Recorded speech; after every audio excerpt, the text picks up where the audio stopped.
i5 14 generation 14500 PC1 के इधर ready है।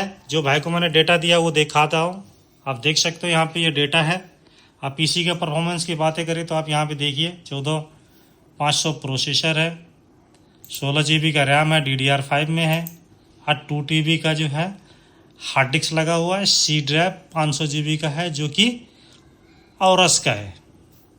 जो भी भाई इंटरेस्टेड हो वो ले सकते हो इस टाइप का पीसी।